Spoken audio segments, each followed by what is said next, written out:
Thanks for joining us for CBN NewsWatch. I'm Ephraim Graham. And I'm Lori Johnson. A Capitol Hill showdown has forced the NSA to stop collecting Americans' phone records in bulk. Lawmakers say the debate is not over, but as Heather Sells reports, intelligence officials fear some top and surveillance programs could be permanently doomed. Senators met Sunday for a special session, but still missed a midnight deadline to keep the U.S. Patriot Act from expiring. What it means, key parts of the program have lapsed. The National Security Agency right now cannot collect phone records in bulk, and the FBI cannot use roving wiretaps to monitor suspects as they change phones. Senators failed to take action Sunday thanks to Senator and presidential candidate Rand Paul. He used Senate rules to delay a final vote for several days. We are not collecting the information of terrorists. We are collecting all American citizens' records all of the time. Civil liberties groups cheered the move, but other Republicans were furious, including Paul's fellow senator from Kentucky, the leader of the Senate, Mitch McConnell. I think it should be worrying for our country because the nature of the threat we face is very serious as our enemies grow more sophisticated and aggressive. Intelligence officials are warning that the lapse, however temporary, puts the nation at risk, with terror groups like ISIS and Al-Qaeda ready to expose any cracks in our national security. Heaven forbid we've got a problem where we could have prevented a terrorist attack, but we didn't do so simply because of inaction in the Senate. The latest debate over privacy versus national security and government surveillance comes as more Americans say they'll give up personal privacy to let the government investigate terror threats. A Washington Post ABC News poll earlier this year found a 2-to-1 margin, with 63% favoring surveillance over privacy. That's not surprising given recent events like the Paris terrorist attacks and the rise of ISIS. The question now, what kind of legislation will Washington lawmakers pass? The Senate has agreed to begin debate on a House bill, the U.S. Freedom Act, which the president supports. It ends the NSA's bulk collection of phone records, but allows the agency to search the records of phone companies. Heather Sells, CBN News. Texas authorities are warning residents to be cautious during their commute as many communities remain flooded due to the heavy rains. Authorities are concerned about further flooding as the Trinity River continued to rise after heavy rain on Sunday. Meanwhile, Operation Blessing remains on the ground in the city of San Marcos, helping residents with recovery efforts. Volunteers have been gutting houses that were damaged by floodwaters, removing sheetrock debris, and working side by side with residents. We have a tremendous help from Operation Blessing. Every single person is helping us. They're real kind to us. They have a smile on their face and they're working hard. Churches in the area are helping house volunteers coming from out of town in order to help. A giant cross is rising in a place where Christians suffer persecution for their faith in Karachi, Pakistan. The 140 feet tall cross stands at the entrance of a Christian cemetery in the center of the city. It's being built by a businessman who said he got the idea from a dream. Paves Henry Gill says he dreamed that God told him to do something for his community. He says some people have criticized the cross, but he leaves that to God. Pakistani Christians have faced church bombings and other extremist attacks. The owners of a bakery in Northern Ireland who refused to bake a cake supporting same-sex marriage say they will appeal their conviction for discrimination. The Christian owners of Asher's Baking Company are being punished for refusing a cake order from a gay rights activist. He asked for a cake featuring the Sesame Street characters Bert and Ernie with the words "support gay marriage." A judge in Belfast ruled the bakers discriminated against the activist's sexual orientation and ordered the bakery to pay $765 in damages. Members of the family that own the bakery say they will appeal. They say we have done nothing wrong and we have discriminated against no individual, but rather acted according to what the Bible teaches regarding marriage. A victory for a Christian student who was punished for sharing his faith at a public high school. Some people speak about other things. I speak about God. But in the end, we're all speaking and we all have that freedom of speech. And I think it's important that we all have free speech. Student Michael Leal had been suspended 3 times for sharing the gospel at Cascade High School in Everett, Washington. School officials said he was suspended for being disruptive.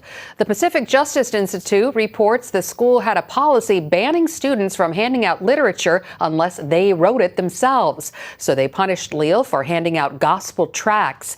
Now a judge has struck down that school policy. He also struck down Leal's suspensions and ordered the school to erase them from his record.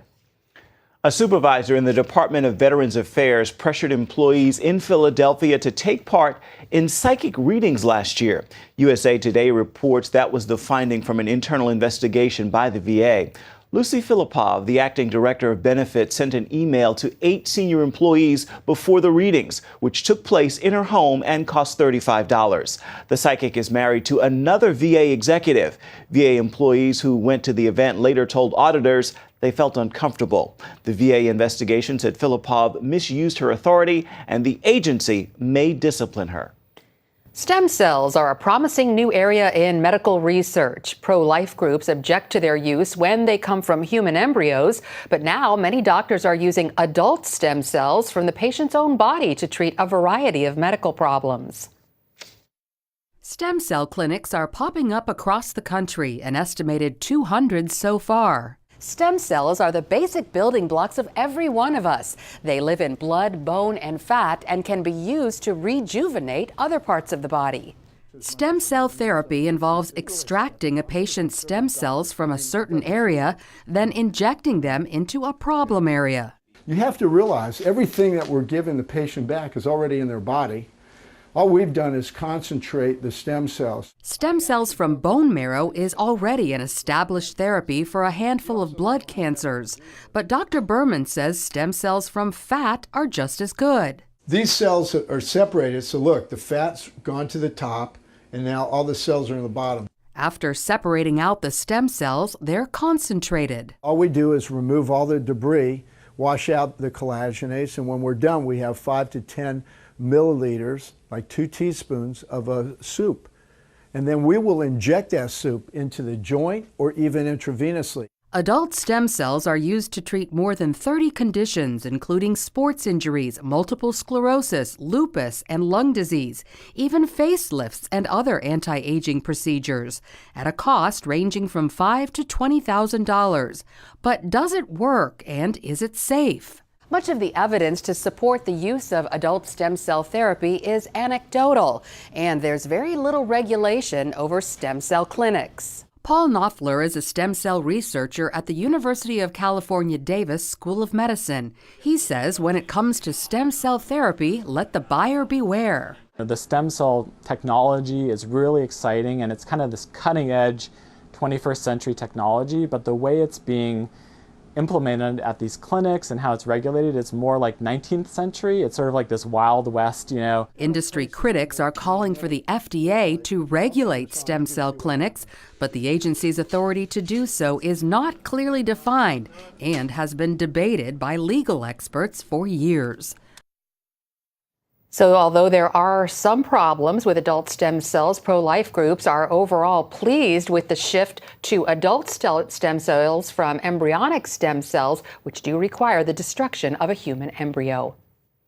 Beau Biden, the son of Vice President Joe Biden, died Saturday at age 46. Doctors diagnosed Biden with brain cancer 2 years ago. At the time, he underwent what appeared to be successful treatment, but the cancer came back weeks ago.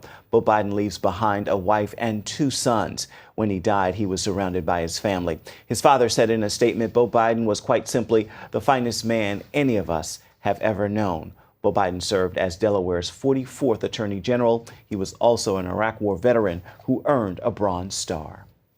Christian filmmaker Russell Wolff has died. Wolff passed away last week after his battle with ALS, also known as Lou Gehrig's disease. Wolff founded Pure Flix, a company dedicated to bringing Christian messages to the film industry. He was the driving force behind the movie God's Not Dead. The movie became the highest-grossing independent film of 2014. Wolff was diagnosed with ALS while the movie was in production. Wolff leaves behind his wife and 2 children. He was 50 years old. Coming up, they risk starving, getting raped, or even killed trying to cross America's southern border. See where these immigrants find a safe haven. The story after this. As the weather gets warmer, the U.S. Border Patrol is bracing for another mad rush of people trying to cross America's southern border this summer. And now there is a network of houses to help these immigrants as they make the dangerous journey to the United States. Jennifer Wishon has the story from Central America. For many Central Americans, their journey to the United States begins on a path like this. Thousands leave their homes hoping to escape a future of poverty, violence, or both. That's why Alejandro's mother left Honduras. She hired a guide known as a coyote to take her and her two small children through Guatemala and Mexico to the U.S. border. He told me we were going to make a stop here in Guatemala, but he just left me here. He said he was going to run an errand downtown, and he never came back, and he didn't leave me any money. It was the first time she'd ever been outside of Honduras. I never imagined this would happen. I only had a bag with clothes for myself and my children and our documents. That's all. As coyotes prey on people, charging thousands of dollars for the promise of leading them to America, many end up in Heidi's situation. If they're fortunate, they may end up near a place like this. Outside, it looks foreboding, but inside, it's almost like a mirage. Too good to be true. Some of them have already been robbed, abandoned. They are in need. It is the most basic human need to offer a safe place. Tejeda is a Catholic priest who runs this immigration house in Guatemala City. Each night, as many as 30 people stay here. They're fed and given a place to sleep. This is a typical room at the immigration house. It has 10 beds. Immigrants are allowed to stay here for about 2 weeks. And at this house, the need is so great, they're hoping to add a third level. All are welcome here, whether on their way to illegally enter the U.S. or the deported, making their way back home. The staff helped Albina Suarez get in touch with her sister after the 23-year-old was caught crossing the border and deported. The journey here was hard. There was a stretch of desert where we had no water, nothing to eat. From there we got caught and they took us to immigration. This immigration house is just one in a network across Central America. It's become a necessity, with thousands of people attempting to cross into the U.S. illegally each year. Here, the activities for kids, the food, and a place to wash clothes are nice. But immigrants also get to see the resident psychologist. My main focus is crisis intervention. How is the person doing? Is this person frustrated? Any traumas because of deportation? Or because something happened along the journey? Reyes asked the people why they're going to the U.S. Many want to reunite with family there or escape their life here. In Guatemala alone, more than half the population lives in poverty. In addition, nearly half of the nation's children under the age of 5 are chronically malnourished. And with no social safety net and few jobs, many people are willing to risk starving, getting raped or killed, if it means a new start in the U.S. We tell them and remind them of the risks. Luckily, they are alive, but will they be as fortunate this time? We talk about those things, the advantages and disadvantages of making another attempt. But she doesn't try to convince them to change their minds. She doesn't urge them to abandon their dream. The focus here is humanitarian aid for our brothers and sisters who are in dire need and to whom nobody else is offering a safe place to be fed, to be heard, and to regain their strength. For those deported after living in the shadows of the U.S. for years, they often feel like foreigners in their homelands and have to reestablish ties. At the immigration house, they can get legal advice, help getting their papers in order, even get the medicine they need. Tejeda says he prays the leaders of Central America, Mexico, and the United States will seek humane answers to this exodus while moving past any barriers in their hearts and minds. Central America and Mexico have become a cemetery for immigrants. This is now a matter of life and death. It is about guaranteeing life. We are human beings. We are not animals. We are not dogs.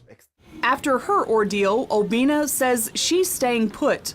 I don't plan to go back to the United States. Now, what I'm going to do is work and get ahead in life. Heidi wants to get a job in Guatemala. She thinks it's safer than Honduras. Then, after she makes some money, she'll try again to get into the U.S. Thankfully, God has not abandoned me. He has not let go of my hand. In the time I've been here in Guatemala, I have found good people who have helped me with my children, and I thank God for this house. The folks at the immigration house have a small window of time to prepare people for what's to come or help get their lives in order as they return home. Because once immigrants leave, they typically vanish, never to be heard from again, leaving the staff to pray that the people they helped found their way. Jennifer Wishon, CBN News, Guatemala City. Up next, the modern-day Mother Teresa who's been helping children inside one of the poorest slums in Cairo. So why are they now being targeted by ISIS? Find out when we return. The poverty in Cairo is so bad, some people go through the city's garbage just to get by. So one wealthy Egyptian woman decided to do something about it, leaving her affluent life to bring hope to poor children. Gary Lane brings us her story. Picking through tons of trash each day, sorting out recyclables. For the many Christians living in Cairo's garbage slums, it's the only life they know. One ministry's amazing work here is featured in a new book by Johns Hopkins Hospital surgeon Marty McCary called Mama Maggie. Many of them had a lot of discrimination and persecution in the rural areas, and when they've migrated into the city, there was no place really to live except in the trash for many of them that were poor, mostly driven by the bad economy, but in part by the discrimination for jobs. They decided to sift through the trash. It's the most efficient recycling operation in the world. And those who visit these Cairo neighborhoods will see garbage everywhere, in the streets, and even piled inside the homes of the Zebelin, the garbage people. Many children here do not attend school. They spend their days picking through the garbage to help their families earn a few dollars per day. It's a hopeless existence, but one Christian's goal is to give them love today and a future tomorrow. Mama Maggie, as she is known, hopes to give them a chance at life. She wasn't there the day CBN News visited Cairo, but we witnessed firsthand the lasting impact Mama Maggie's ministry is having on the kids of the garbage slums. Unlike Mother Teresa, who essentially came from poverty and took a vow for poverty, Mama Maggie came from wealth, and during an encounter when she was a successful marketing executive, connected with a child in the garbage slums, a famous district of Cairo that's been mostly neglected. She found joy and happiness there and returned over time. She eventually gave up her marketing career and started a ministry called Stephen's Children. Today, 500 full-time staff members and hundreds of volunteers serve more than 30,000 children every day. The kids forego some of their garbage picking for several hours of fun and education. Now, Mama Maggie's ministry has more than 90 of these community centers throughout Egypt. And children like these come here not only to learn reading and writing and arithmetic and also values, but how to dream big. Many times when the kids were asked, what do you want to do when you grow up, they've never really thought that far in advance. And some of the kids, can you believe, have never been called by their name by anyone, but no one's ever valued them and asked them that question. One girl said she only dreamed of having a piece of tomato to eat. Another child said his dream came true at a Stephen's Children camp, where he actually slept in a bed. But dreaming big means learning a skill. Mama Maggie's ministry teaches the children a trade like shoe and clothing manufacturing, marketable skills for earning money and serving others, whether in the garbage slums or elsewhere. They're not talking about getting out of the garbage district. They're talking about serving the garbage district. And sure enough, a good number of the full-time staff were kids in the ministry themselves, have graduated and want to give back. I've met doctors that work in the clinics over there, and they're working for almost no money. 7